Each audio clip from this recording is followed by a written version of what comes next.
Evangelho de Mateus, capítulo 21, versículo 12, diz assim: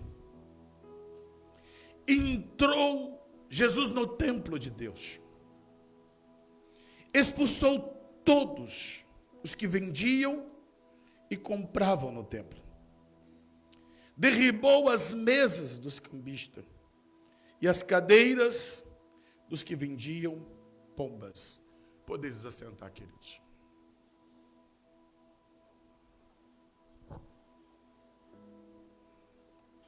Eu quero, nessa noite, compartilhar esta palavra que Deus colocou muito forte no meu coração. E eu quero te chamar para uma séria reflexão sobre o nosso culto a Deus. O culto que nós prestamos ao Senhor. Nós servimos a um Deus que não é de pedra, de barro, de ouro. Não. Nós servimos um Deus que é uma pessoa. Deus, Ele tem se revelado a nós mediante a sua palavra. Mas a Bíblia diz em Romanos capítulo 1 que dos céus, capítulo 1, verso 18, Deus, Ele manifesta. Os atributos de Deus, eles são conhecidos, são manifestados. Porque do céu se manifesta a ira de Deus sobre toda a impiedade e injustiça dos homens que detêm a verdade e injustiça. Bota o 19. Porquanto, o que de Deus se pode conhecer, nele se manifesta, porque Deus lhe manifestou. Bota o 20. Porque as suas coisas invisíveis, desde a criação do mundo, tanto o seu eterno poder como a sua divindade, se entende claramente, se vê pelas coisas que são criadas, para que eles fiquem, o que diz? Inexcusáveis. O que quer dizer? Indesculpáveis. Deus se revela através da natureza. Deus tem múltiplas formas de falar conosco. Todos os seres humanos são indesculpáveis diante de Deus. Dentro de cada um de nós tem uma sede por Deus. E Deus ministra aqui dentro do nosso espírito. A Bíblia diz que o Espírito do Senhor é a lâmpada no nosso espírito. Ele ministra, Ele causa em nós uma sede por Deus verdadeiro. O grande problema é que o homem desviado da verdade, desviado do Senhor, ele cria os seus deuses, ele anda pelos seus caminhos.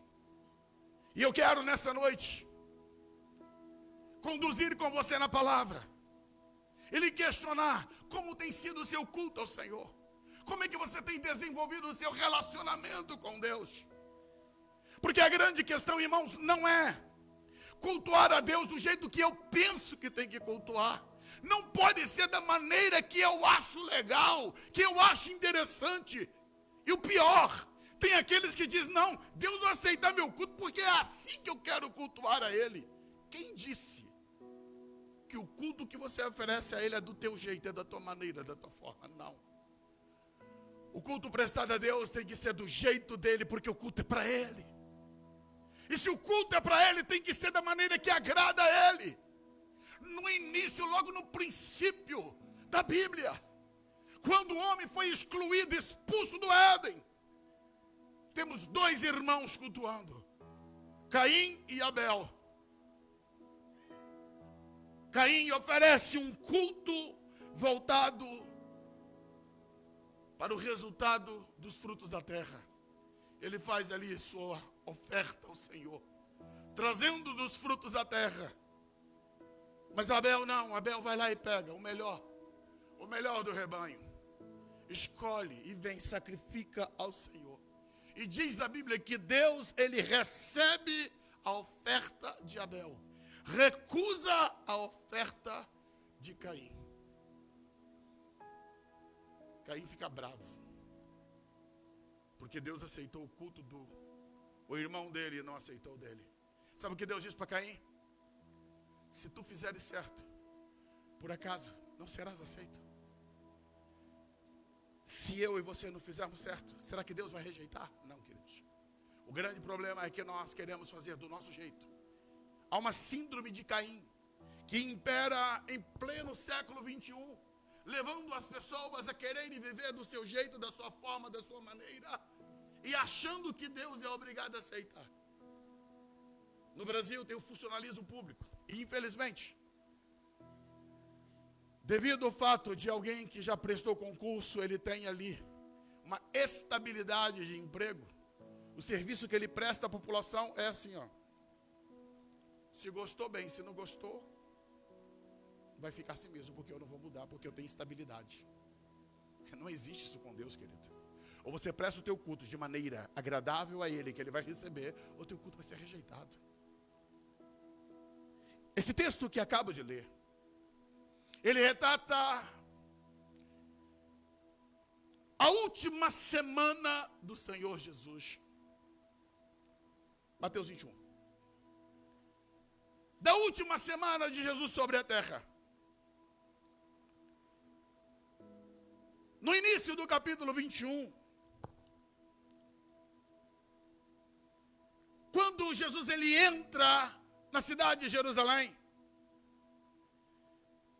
a Bíblia diz no verso 9, 8, 21:8, muitíssima gente estendia suas vestes pelo caminho. Outros cortavam ramos de árvores e os espalhavam pelo caminho. Vira 9. E a multidão que ia adiante e que seguia, clamava dizendo, Hosana ao filho de Davi, bendito que vem em nome do Senhor, Hosana nas alturas. Tem festa em Jerusalém. Isso é domingo. É assim, uma multidão está gritando, estão cortando, fazendo ali, colocando suas vestes, fazendo para o Senhor uma passarela para Ele andar. Está todo mundo feliz, vibrando.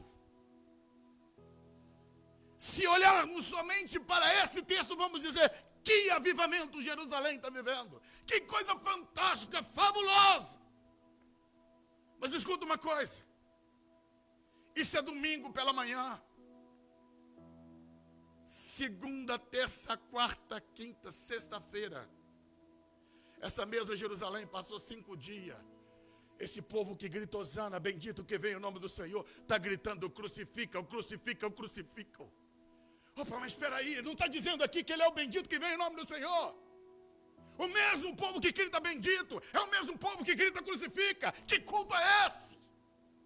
E eu começo dizendo para você como que eu aqui, eu vou dizer, tu és fiel, tu és santo, minha vida eu entrego, eu me rendo. Mas aí na segunda-feira, ou outro dia depois, culto, os meus lábios estão proferindo palavras impuras.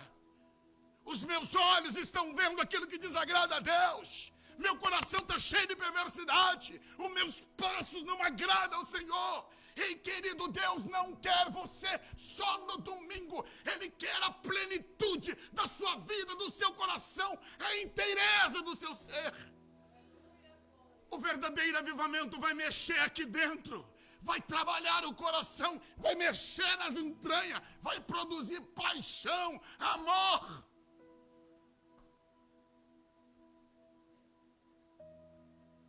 Ninguém casa para viver uma semana. Eu faço 32 anos de casamento. Significa dizer, nós escolhemos caminhar junto, viver junto. Quando você fez uma aliança com Jesus, quando você levantou a tua mão para Jesus, você está dizendo, Senhor, eu estou me aliançando contigo. Nos votos nupciais, se é declarado, até que a morte vos separe. Quando você recebe Jesus, você diz, não é até que a morte vos separe. Não, até que a morte nos una eternamente. Porque a morte não vai nos separar de Deus, a morte vai nos unir para viver a eternidade com Ele. Mas para isso, eu preciso manter fidelidade aqui na terra. Não troque o céu por nada dessa terra, irmão. Irmã,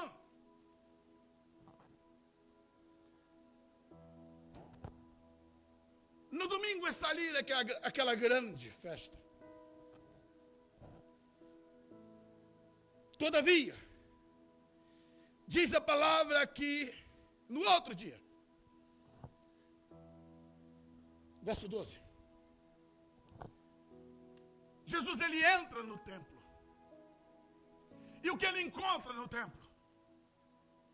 É interessante que esse texto, esse episódio, melhor dizendo, ele é narrado pelo evangelista Mateus, esse que estamos lendo, o evangelista Marcos, no capítulo 11, do 15 ao 16, o evangelista Lucas, no capítulo 19, e verso 45. Sim, os três evangelistas dos evangelhos sinóticos, eles narram esse episódio de Jesus na última semana da sua existência. Mas João no capítulo 2, tem algo que nos chama a atenção. Porque no capítulo 2 de João, a partir do verso 14, verso 13 e 14, diz assim: e estava próxima a Páscoa dos judeus. E Jesus subiu a Jerusalém e achou no templo os que vendiam bois, ovelhas, pombos, e os cambistas estavam assentados. Deixa eu dizer uma coisa para você. Esse texto não é o mesmo texto de Mateus 21, de Marcos 11 e nem de Lucas. Esse texto do capítulo 2 de João está falando do início do ministério de Jesus. E quando nós olhamos para esse prospecto, aí sim, irmãos, a coisa fica mais séria. A lição fica mais forte. Sabe por quê? Porque esse é o primeiro momento que Jesus faz uma apresentação pública. Porque no capítulo 2, nós temos ali, quando Jesus transformou a água em vinho, lá no norte, isso é lá na Galileia. Lá em Caná da Galileia, ele transforma a água em vinho. E isso foi diante dos seus discípulos. Bota o verso 11, 2:11, por favor. Jesus principiou assim os seus sinais em Caná da Galileia, manifestou a sua glória e os seus discípulos creram nele. Então, o milagre da transformação da água em vinho, lá no norte, lá em cima. Depois que Jesus fez esse milagre, ele desce para Jerusalém. Ou no linguajar, né, do judeu, ele nunca diz desce, né? Ele sobe para Jerusalém. Desce é a expressão, se está no norte vai descer para o sul. Mas para o judeu, eles consideram que Jerusalém, por estar no alto, então mesmo quem está descendo do norte está subindo para Jerusalém. E Jesus então ele vai para Jerusalém. E lá em Jerusalém, quando ele chega no templo, Jesus tem 30 anos. E quando ele entra naquele centro de adoração, ele encontra os que vendiam bois, ovelhas, pombos e os cambistas assentados. Eu quero me deter aqui um pouquinho para falar sobre isso, irmãos. Às vezes, temos uma compreensão um pouco desconectada com o texto. Mas eu quero te levar e te conduzir na palavra para você entender o que está acontecendo aqui. Todo judeu, ele tinha que se deslocar de onde ele estivesse para participar de pelo menos uma festa, principalmente a Páscoa. Quando nós lemos em Atos, do capítulo 2, que quando ocorreu ali, no dia do Pentecoste, a Bíblia fala que estava ali reunidos judeus de todas as partes do mundo. E quando Pedro, ele toma ali a palavra, que houve uma ação do Espírito Santo. Verso 8. Olha o que diz. Atos dos Apóstolos, capítulo 2, a partir do verso 8. Como, pois, ouvimos cada um na sua própria língua em que somos nascidos? Isso são judeus, a diáspora. São judeus que estão espalhados por outras nações. De onde eles são? Partos, medos, elamitas. Os que habitam na Mesopotâmia, Judeia, Capadócia, Ponto, Ásia, bota 10. Frígia, Panfilha, Egito, partes da Líbia, junto a Cirene, forasteiros romanos, tanto judeus como prosélitos, creteses e árabes. Todos nós temos ouvido em nossas próprias línguas falar das grandezas de Deus. Vamos voltar agora para João 2.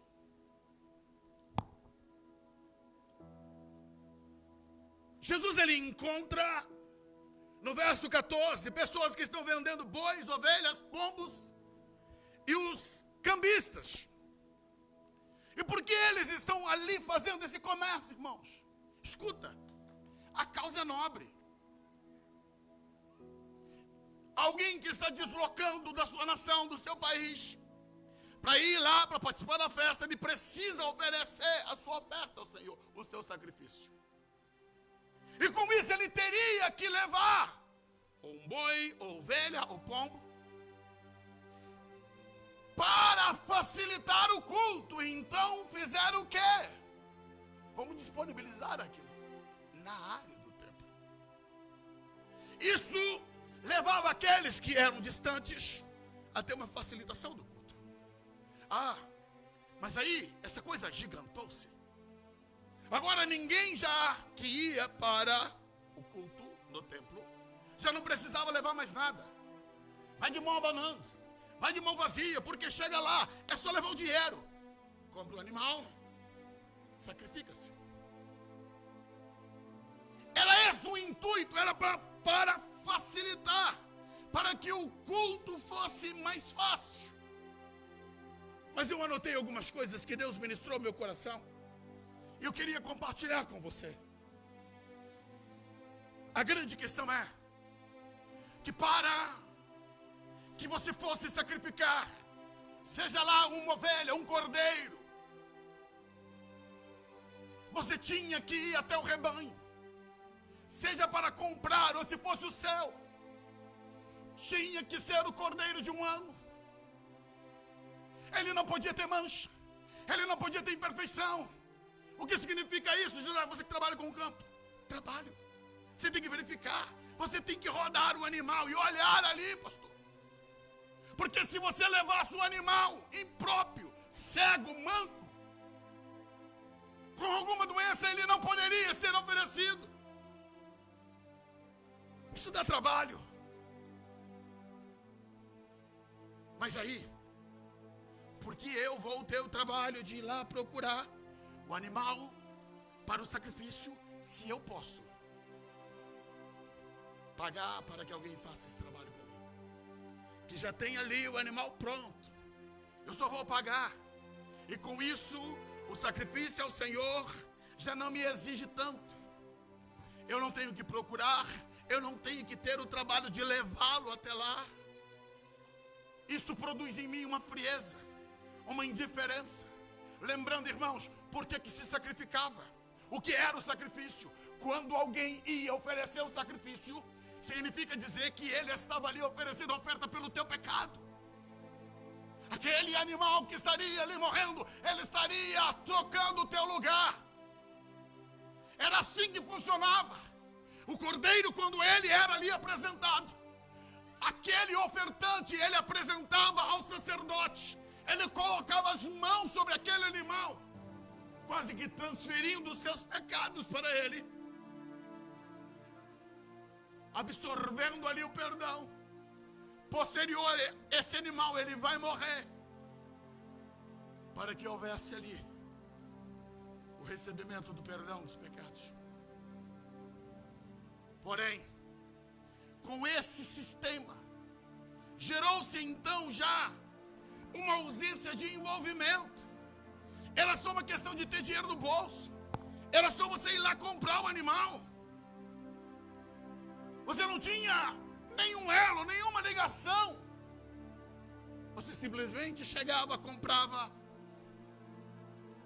e friamente, sem entender o resultado, sem compreender que aquela morte ali não era para alimentação, Não era para você sentar numa mesa para comer, não. Aquele animal estava morrendo porque você pecou, porque você errou, porque você havia cometido um pecado. Não era nenhuma celebração, não. Deveria haver naquelas pessoas ali o sentimento de entender: Deus, por sua infinita graça, está aceitando que um animal morra em meu lugar. Isso era o culto. Tinha que haver constrangimento, quebrantamento. Tinha que haver arrependimento no coração. O processo mercadológico criou a frieza, a indiferença. Agora, não tinha mais sentimento de arrependimento. Não tinha mais sentimento de que aquilo causou em Deus uma quebra de relacionamento. Não, era só chegar lá e entregar. E eu quero dizer, irmãos, se nós não entendermos o valor do nosso culto a Deus, o nosso culto pode se tornar tão vazio e tão frio quanto era daquelas pessoas. Quando Jesus chega ali no templo, que ele derruba tudo e escuta. A Bíblia está dizendo que ele expulsou os que vendiam. Ele mandou embora. E por que razão ele fez isso? Porque estava quebrado o sentido de culto. O culto ali não era verdadeiro, não era real. Se você não entender que Jesus morreu por causa de você, e eu te digo de uma maneira bem séria, não foi os romanos que mataram Jesus, não foi os judeus que mataram Jesus. Quem matou Jesus foi os meus pecados, foi os teus pecados. É por nossa culpa, é por causa de nós que ele foi pregado naquele madeiro. Ele morreu pelos meus e pelos teus pecados. É isso que significa o nosso culto ao Senhor. O Cordeiro de Deus imaculado foi oferecido lá na cruz do Calvário para que eu e você pudéssemos obter o perdão.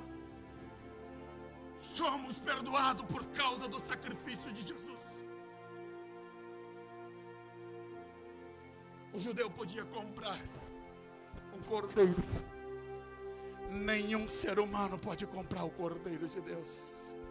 Escuta, a salvação é gratuita, mas não foi de graça. A salvação, ela te é oferecida gratuitamente, mas houve um preço de sangue. O sangue do Filho de Deus foi vertido na cruz do Calvário para que eu e você fôssemos alcançados.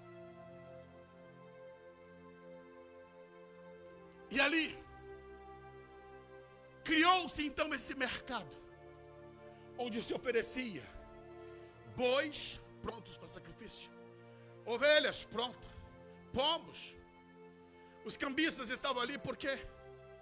Porque todo judeu teria que fazer o seu imposto do templo. Ele teria que ir ao templo para poder oferecer ali. Era a sua oferta anual. Só que era a moeda do templo. E ele trazia sua moeda do seu local de convivência. Então, quando ele já chegava ali no templo, tinha um cambista que já fazia a permuta da troca da sua moeda e ele podia então. Queridos, esse tipo de facilitação se tornou um grande problema. Jesus meteu o pé nisso tudo e falou: chega disso.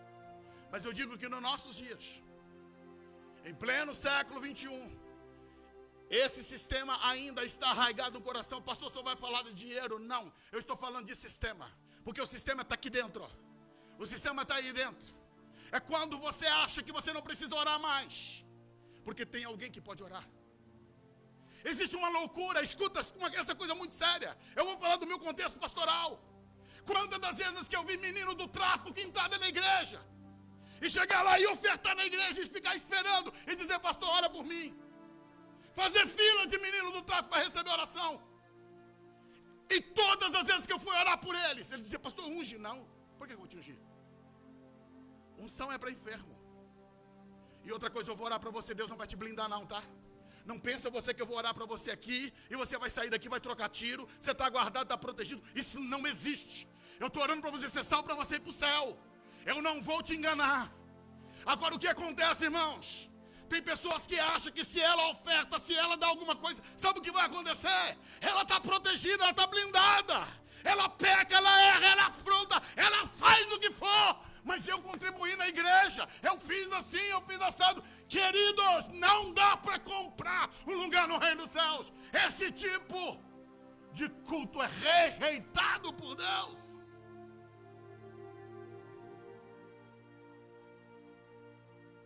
Ora por mim, irmãos. Sim, nós oramos. Ô, irmão, faz uma campanha por mim. Sim. Podemos estar fazendo. Obrigado, filho. Mas escuta uma coisa. Aquilo que é o congregacional. Oramos uns pelos outros. Intercedemos uns pelos outros. Jejuamos uns pelos outros. Deus, Ele quer que você tenha o teu individual. O seu tempo de jejum com Deus é você e Deus. O teu tempo de oração é você e Deus. O teu tempo de comer a palavra é você e Deus. Não dá para você pagar para alguém fazer isso para você. Você pode ir no melhor restaurante que existe do mundo. Você pode pagar pela melhor comida. Mas quem vai ter que pegar o garfo e botar na boca para comer é você. Você só vai se alimentar de Deus se você se postular na mesa de Deus, quebrantado e contrito, para prestar seu culto verdadeiro ao Senhor.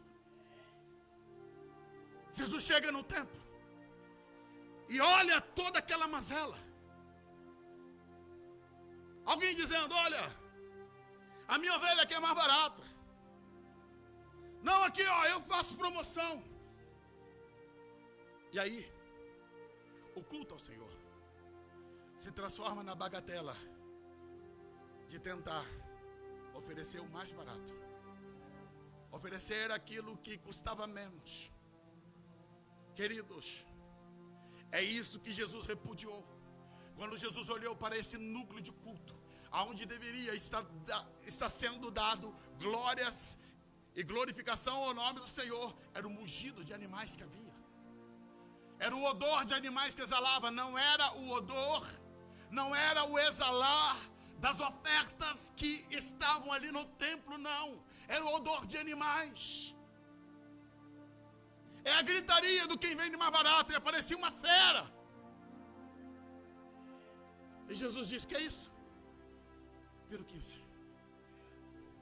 Isso é no início do ministério, irmãos. O povo se assustou, por quê? Porque não conheciam ainda Jesus. E Jesus chega ali e já chega metendo o pé na porta. Ele chega no templo e diz, ei, ele fez um azorrague, fez um açoite com corda, juntou as cordas, lançou todos fora do templo. Diz, isso não é culto, para fora, para fora. Lançou fora, todos fora do templo, também os boi, ovelhas, espalhou o dinheiro dos cambistas, derrubou as mesas, quebrou a banca, expulsou todo mundo. A ação de Jesus aqui é de repelimento. Bota os 16. E disse aos que vendiam pombo, tirai daqui esses, não façais a casa de meu pai casa de venda. Vira o 17. E os seus discípulos lembraram do que está escrito, o zelo da sua casa me devorou.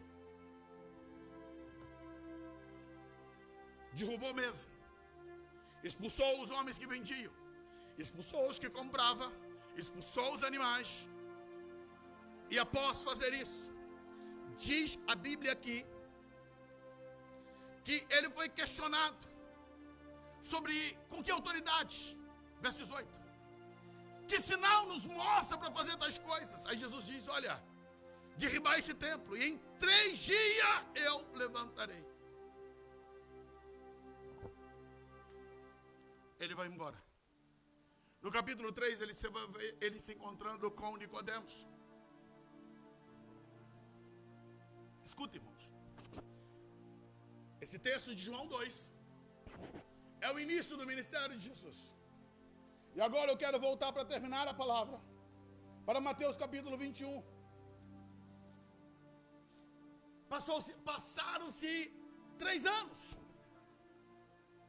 Já é o final do ministério de Jesus. E o verso 12 diz que Jesus entrou no templo. Epa. Lá estão os cambistas, os vendedores de animais. 3 anos depois estão todos eles lá, fazendo as mesmas coisas. Continuam no mesmo lugar. Ok? O que eu quero dizer aqui, irmãos, é que apesar de todo o empenho de Jesus, de ter purificado o templo, de ter dito que aquilo estava errado, 3 anos depois ele volta lá, está tudo lá do mesmo jeito que estava anteriormente. Eu quero dizer para a igreja que tenho visto no decorrer dos anos inúmeras pessoas que adentram as portas da igreja, que vêm à frente, levanta a mão para o Senhor e diz: eu quero receber Jesus como meu Senhor e como meu Salvador. Eu quero mudar de vida, eu quero ser transformado. E com isso, ele abandona o pecado, ele abandona os vícios, ele começa um novo estilo de vida, ele muda o seu linguajar, ele muda o seu modo de vestir, ele muda o seu tratamento com as pessoas, ele muda o seu padrão de moralidade, o seu olhar, a sua maneira de se postular. O problema é que vai passando o tempo. Quando Jesus volta para olhar para dentro, ei, aquilo que outrora já tinha sido expulso, que já tinha sido limpo, que já tinha sido jogado fora. Tem crente que está parecendo entulhador. Sabe o que é entulhador? Aquele pessoal dos Estados Unidos lá. Acumulador. Que tudo que vê na rua vai jogando para dentro de casa. Tem hora que não consegue nem andar dentro de casa, de tanta coisa que acumula. Tem vida de crente que está assim, esse acúmulo de pecado, irmãos. Porque vai acumulando, vai pegando de volta, vai colocando tudo no mesmo lugar. E quando Jesus entra lá dentro, diz: espera aí, eu já derrubei essa mesa, eu já expulsei esses animais, eu disse que estava errado, e como assim agora? Você volta às mesmas práticas, você pratica as mesmas coisas novamente. Ei, Deus te quer no céu. O céu é para você. O inferno não foi feito para você. Há um céu de glória que nos aguarda, mas irmãos, não dá.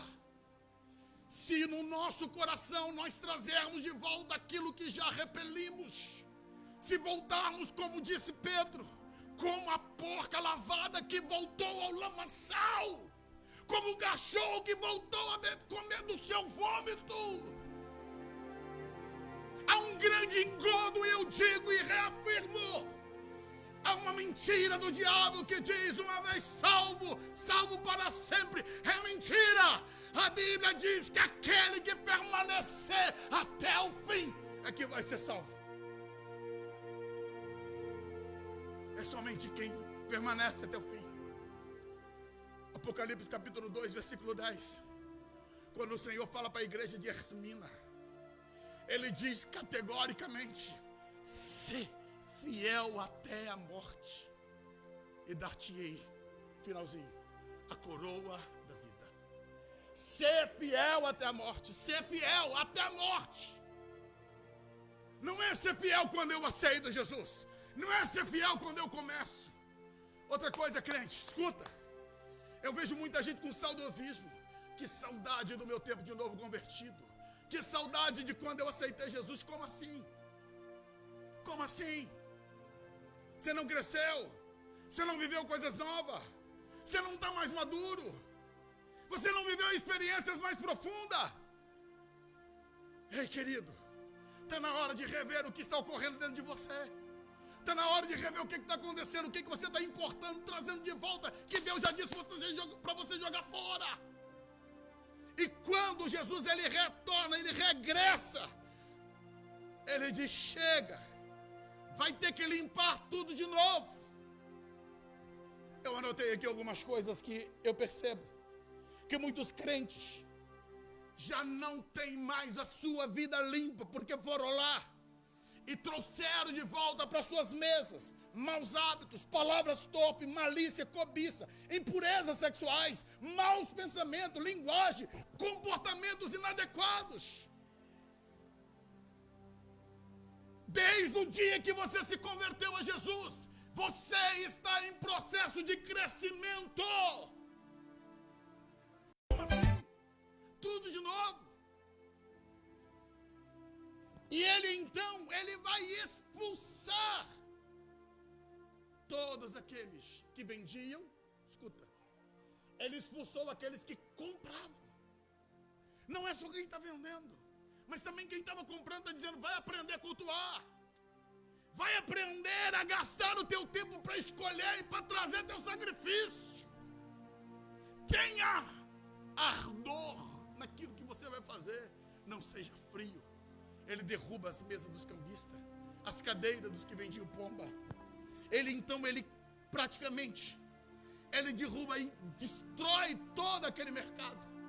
No verso 13, ele diz, ele grita para todos ali ouvirem. Está escrita, minha casa seja chamada casa de oração, mas vós a tende convertido em covil de ladrões. Porque nós temos ali, irmãos, duas situações. Uma, era o povo que queria facilitação. E nós tínhamos mercadores que eram exploradores. Pois sabia que a pessoa chegou ali para prestar o culto. E tinha que comprar daquele mercado. E por isso, o produto era hiperflacionado. 100, 200, 300%. O culto a Deus foi inchado no seu valor. E Deus está dizendo, esse é covil de ladrões.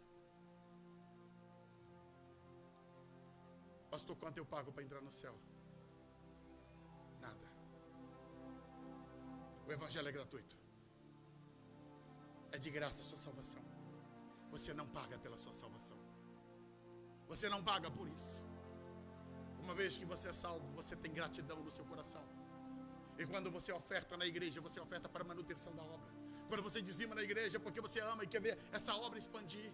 Mas você não paga pela tua salvação. O mesmo céu que é para o pobre miserável, é o mesmo céu para o bilionário e rico. Não tem distinção. Não é pelo valor que você tem no bolso. É pela graça que foi manifestada lá na cruz do Calvário. É por isso que nós somos salvos. A casa de Deus estava ali profanada. E infelizmente, os líderes, os sacerdotes, não tomaram nenhuma postura de mudança daquilo. E aí eu quero lhe dizer uma coisa. O céu é para aqueles que se renderam a Jesus, que receberam Jesus como seu Senhor e como seu Salvador, e que está amparado na palavra de Deus. Nós estamos hoje cercados de um monte de seita, de heresia, e vou dizer ainda mais, nós temos um monte de púlpito que está levando gente para o inferno. E às vezes eu ouço, mas pastor, a responsabilidade é de quem está pregando, é de quem está ensinando. Não, a responsabilidade é de quem está ouvindo. Tem que conferir na palavra. A Bíblia diz lá em Atos que a igreja de Bereia foi louvável porque eles conferiam na palavra. Não dá para você sair engolindo qualquer coisa e achar que é. Tem que conferir, tem que passar pelo crivo da palavra, irmão. Como é que você vai arriscar a sua eternidade inteira com qualquer coisa que você ouviu falar? Como assim você não vai checar? Você não vai procurar para saber se é verdade? Você vai engolir qualquer coisa? Lembre-se, se o líder for para o inferno junto com o seu liderado, se os dois se encontrarem no inferno, imagina a conversa dos dois. O liderado vira para o líder e diz, você me ensinou errado. Eu estou aqui por sua causa. Sabe o que o líder vai dizer? Desculpa. Estamos juntos nessa. É só isso. Vai fazer mais o quê? Vai tirar ele do inferno, vai voltar no céu? Então por isso, em nome de Jesus, leia a palavra, leia a palavra. Não seja enganado, não seja ludibriado. Encha-se da palavra de Deus. É a palavra que vai te levar para o céu. É a palavra que não vai te deixar você ser engolido por ventos de doutrina. Você tem que estar substanciado na palavra de Deus. Mas aí, queridos, para terminar, coloca o verso 14. Diz a Bíblia, e foram ter com ele. Jesus, aqui agora, lá, no primeiro episódio, 3 anos atrás, todo mundo ficou espantado, ficou todo mundo ali extasiado. Mas agora, depois de Jesus derrubar tudo, expulsar todo mundo, no templo, chega cegos e coxos, que vem encontrar com Jesus. E o que Jesus faz? Jesus cura. Aquele que estava cego, ele começa a enxergar. Aquele que não podia andar, começa agora a andar e a correr. Está invertido o culto no templo. Não tem mais mugido de animais. Não tem mais cheiro, odor, não tem mais venda. Tem pessoas que estão gritando, eu estou enxergando para a glória de Deus. Eu não andava, agora eu estou andando para a glória de Deus. Mudou o culto, mudou o ambiente. Jesus purificou novamente aquele lugar. Acabou? Não, tem mais. Bota o 15. Vendo então os principais sacerdotes e os escribas, as maravilhas que fazia, e os meninos clamando no templo. Escuta, eles fizeram isso no domingo, agora é o outro dia, eles estão clamando, agora estão dentro do templo, não mais na entrada triunfal de Jerusalém, dentro do templo eles começam a gritar, Hosana ao filho de Davi. Hosana ao filho de Davi. Escuta, o culto esquentou. Tem cego dizendo que está enxergando, tem coxo caminhando e tem criança adorando. Os líderes ficam indignados. Vira 16. E disseram, ouves o que esses dizem? E Jesus lhes disse, sim. Eles falaram, Jesus, você não está ouvindo o que esses meninos estão dizendo, não? Sim, eu estou ouvindo. Vocês por acaso nunca leram? Pela boca dos meninos e das criancinhas de peito, tiraste o perfeito louvor. Tem um perfeito louvor agora no templo, irmãos. Sabe por quê? Porque foi purificado. Porque foi expulso o que estava errado. Arrancou aquilo que não podia. Tem uma mudança agora, é um outro culto. Vira 17. E deixando, saiu da cidade para Betânia. E ali ele passou a noite. Eu quero encerrar essa palavra, irmãos, dizendo, aquele culto ali encerrou-se, ele fechou. Jesus ele vai embora, Jesus deixa eles ali, ele vai embora. Mas como é o pós-culto? Como é que encerrou aquele culto? Diferente de 3 anos atrás. Sabe por quê? Porque 3 anos atrás só esperaram Jesus ir embora para todo mundo voltar para o mercado. Só esperaram Jesus sair dali e eles voltaram. Mas aqui não. Quando Jesus vai embora, o culto continua, porque as crianças estão cantando, estão adorando. Tem cego que está ali glorificando, porque agora ele está vendo. Tem coxo que não vai voltar para casa carregado, ele vai voltar andando. Se coloque de pé, porque tem um milagre de Deus operado. Eu queria que você fechasse os seus olhos agora. Eu quero perguntar, quem é você nesse culto? Como é que é? Qual é a sua postura hoje? Como você está? Eu olho para esse texto e vejo, os enfermos estavam saindo dali curados. As crianças estavam felizes e alegres na presença de Deus. Os profanadores estavam excluídos, expostos. Mas eles posteriormente iriam voltar para a vidinha deles. Os indignados estavam ali querendo matar Jesus. Saíram para criticar, para zombar, para falar mal de Jesus. E eu te pergunto, como é que você vai sair daqui hoje? Com que postura você vai sair daqui hoje? Com que predisposição você está saindo daqui? Deus está ministrando sobre o teu coração que Ele quer que você saia daqui como essas crianças, louvando, adorando, dizendo, eu quero uma vida mudada.